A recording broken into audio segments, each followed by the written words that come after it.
Hi students, welcome to Shiva tutorials. ఈరోజు మనం discuss చేసే టాపిక్ ఏంటంటే advantages and disadvantages of cloud computing. Last క్లాస్లో మనం what is a cloud computing and advantages of cloud computing గురించి discuss చేసుకున్నాం. But ఏంటంటే అడ్వాంటేజెస్ అనేది సింపుల్గా నేను క్లారిఫై చేశాను లాస్ట్ క్లాస్లో. ఈరోజు వచ్చేసరికి ఏంటంటే కొంచెం ఇన్డెప్త్గా అడ్వాంటేజెస్ గురించి డిసడ్వాంటేజెస్ గురించి క్లారిఫికేషన్ అనేది ఇస్తాను. ఈ వీడియోతో మీకు క్లౌడ్ కంప్యూటింగ్ అంటే కంప్లీట్గా అర్థమవుతుంది. ఫస్ట్ అడ్వాంటేజెస్ ఏమేమి ఉన్నాయో చూద్దాం. ఫస్ట్ అడ్వాంటేజెస్ అంటే backup and restore data. Cloud కంప్యూటింగ్లో ఇది ఒక బెస్ట్ అడ్వాంటేజ్ అని చెప్పుకోవచ్చు. బ్యాకప్ అంటే ఏంటి? ఎప్పుడైనా డేటా అనేది లాస్ అయితే మనం బ్యాకప్ పెట్టుకోవచ్చు, ఓకేనా. అదేవిధంగా రీస్టోర్ చేసుకోవచ్చు. ఇప్పుడు చూడండి, once the data is stored, ఒకసారి డేటా అనేది స్టోర్ అయితే ఎక్కడ? ఇన్ ద క్లౌడ్లో ఒకసారి డేటా స్టోర్ అయితే it is easier to get backup. ఇది చాలా ఈజీ బ్యాకప్ పెట్టుకోవటం. And restore the data using the క్లౌడ్ని యూజ్ చేసుకొని డేటా అనేది రీస్టోర్ చేసుకోవచ్చు. డేటా అనేది లాస్ అవ్వదు. First advantage. Second advantage improved collaboration. Collaboration అనేది ఇంప్రూవ్ చేసుకుంది, బాగా ఇంప్రూవ్మెంట్లో ఉంది ఏది? క్లౌడ్ అనేది. చూడండి, క్లౌడ్ అప్లికేషన్స్ ఇంప్రూవ్ కొలాబరేషన్ అనేది ఇంప్రూవ్ చేసింది బై ఎలోవింగ్ గ్రూప్ ఆఫ్ పీపుల్. చాలామంది అంటే గ్రూప్ ఆఫ్ పీపుల్ని ఎలో చేసింది దేనికి? To quickly and easily share the information ఈజీగా షేర్ చేయడానికి. ఇక్కడ ఏం జరుగుతుందంటే లాస్ట్ క్లాస్లో మనం డేటా సెంటర్స్ అని చెప్పాను, చూశారు కదా. ఆ డేటా సెంటర్స్లో ఒక కంపెనీ వాళ్ళే డేటాను స్టోర్ చేస్తారా? లేదు, చాలా కంపెనీ వాళ్ళు డేటా స్టోర్ చేస్తారు. ఒక్కొక్క కంపెనీలో వందల ఎంప్లాయీస్, హండ్రెడ్స్ ఆఫ్ ఎంప్లాయీస్ అనే వాళ్ళు డేటాను యాక్సెస్ చేసుకుంటారు. అందుకని చాలామంది డేటాని యాక్సెస్ చేసుకోవడానికి రెడీగా ఉన్నారు, స్టోర్ చేయడానికి రెడీగా ఉన్నారు. అందుకని ఇక్కడ ఏం చేస్తుందంటే క్లౌడ్ కంప్యూటింగ్ అనేది కొలాబరేషన్ అనేది ఇంప్రూవ్ చేసింది. కొలాబరేషన్ అనేది చూడండి, ఎందుకు చాలామంది గ్రూప్ ఆఫ్ పీపుల్ అనే వాళ్ళని క్లౌడ్ కంప్యూటింగ్లో ఉంచుకోవటం వల్ల చాలా స్పీడ్గా ఈజీగా డేటా అనేది షేర్ చేస్తుంది, ఓకేనా. Next excellent accessibility. యాక్సెస్ చేసుకోవటం అనేది ఎక్సలెంట్గా ఉంది. Cloud allows us to quickly and easily access the storage information store చేశాను చూసారా. ఆ ఇన్ఫర్మేషన్ని స్పీడ్గా మనం యాక్సెస్ చేసుకోవచ్చు అంట. ఎనీవేర్, ఎక్కడి నుంచైనా, ఎనీ టైం, ఏ టైంలోనైనా, ఇన్ హోల్ వరల్డ్, ప్రపంచం మొత్తంలో ఎక్కడి నుంచైనా డేటా అనేది యాక్సెస్ చేసుకోవచ్చు, స్టోర్ చేసుకోవచ్చు. దేని? క్లౌడ్ని బేస్ చేసుకొని యూజింగ్ ద ఇంటర్నెట్ కనెక్షన్ మాత్రం మస్ట్ అండ్ షుడ్గా ఉండాలి. నెక్స్ట్ లో మెయింటెనెన్స్ కాస్ట్. మరి కాస్ట్ ఏమన్నా ఎక్కువ అవుతుందా అంటే తక్కువే.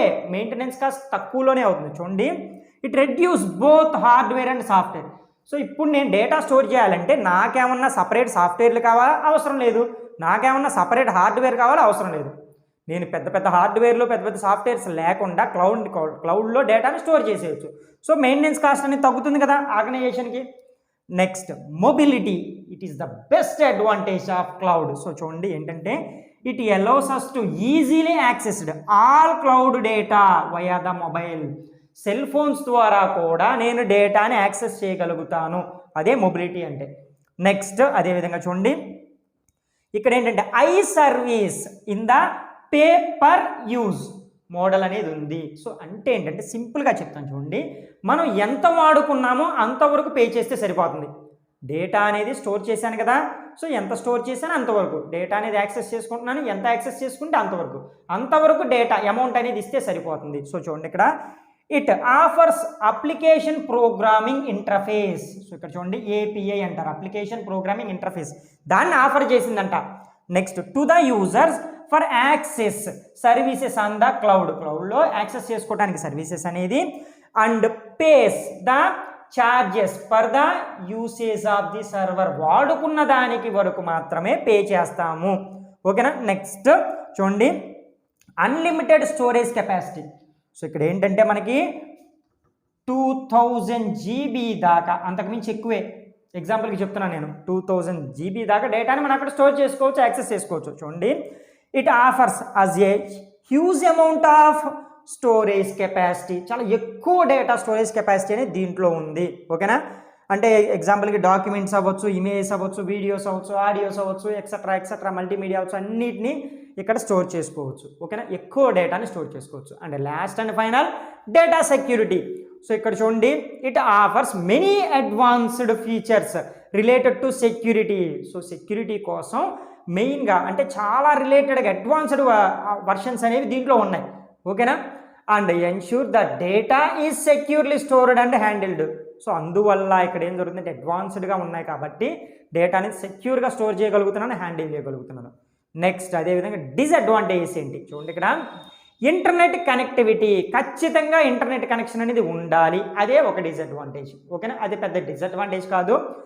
If you do not have internet you cannot access or store data, data అనేది మనం స్టోర్ చేయలేము. నెక్స్ట్ అదేవిధంగా ఇంటర్నెట్ కూడా ఎలా ఉండాలి, హై స్పీడ్ ఇంటర్నెట్ కనెక్షన్ అనేది ఉండాలి, లో స్పీడ్లో ఉంటే కుదరదు. సో చూడండి, it requires high speed internet connection for data processing. Data process చేయడానికి హై స్పీడ్లో ఇంటర్నెట్ అనేది ఉండాలి. లిటిల్ బిట్గా ఉంటే మనం దాన్ని యాక్సెస్ చేయలేము, డేటా అనేది స్టోర్ చేయలేము. ఇది ఒక disadvantage. Next band width. Band width అనేది ఏంటంటే several cloud storage devices have limited band width. తక్కువ బ్యాండ్ విడ్త్ అనేది ఉంది. బ్యాండ్ విడ్త్ తక్కువగా ఉంటే మనకి డేటా అనేది యాక్సెస్ చేసుకోవడం కూడా తక్కువగా యాక్సెస్ చేసుకుంటాం. నెక్స్ట్ అదేవిధంగా యూజబిలిటీ. సో ఇది కూడా ఒక మెయిన్ డ్రాబ్యాక్ కింద చెప్పుకోవచ్చు. చూడండి, use copy and paste instead of drag and drop. So ఇక్కడ ఏంటంటే మనం సిస్టంలో యూజ్ చేస్తాం డ్రాగ్ డ్రాప్, అంటే జస్ట్ అలా పట్టుకొని ఇక్కడ డ్రాగ్ చేసుకుంటాను, దానికి బదులుగా కాపీ పేస్ట్ అనేది యూజ్ చేస్తున్నారు. సో ఇదే డ్రాబ్యాక్. సో ఎందుకు చూడండి, ఇక్కడ drag and drop options to move the document from local to cloud. నా దగ్గర ఉన్న కంప్యూటర్లో ఉన్న డేటాని క్లౌడ్లోకి పంపించడానికి డ్రాగ్ అండ్ డ్రాప్ వాడతాను నేను మామూలుగా అయితే, కానీ దానికి బదులుగా కాపీ అండ్ పేస్ట్ని యూజ్ చేస్తుంది. సో ఎందుకు యూజ్ చేస్తుంది అంటే because drag and drop options permanently move the document to the cloud. పర్మనెంట్గా మూవ్ చేసేస్తుంది, అంటే నా దగ్గర లేకుండా వాళ్ళకి మూవ్ చేస్తుంది. అదే కాపీ పేస్ట్ యూజ్ చేశాను అనుకోండి, నా దగ్గర ఉంటుంది డేటా, వాళ్ళ దగ్గర ఉంటుంది. ఓకేనా. సో ఇది కూడా యూజబిలిటీ అనేది కూడా మెయిన్ డ్రాబ్యాక్ కింద చెప్పుకోవచ్చు. సో ఇది ఓవరాల్గా అడ్వాంటేజ్ అండ్ డిసడ్వాంటేజ్ అనే కాన్సెప్ట్. సో ఈ కాన్సెప్ట్లో మీకే డౌట్ ఉన్నా కింద కామెంట్ సెక్షన్లో కామెంట్ చేయండి.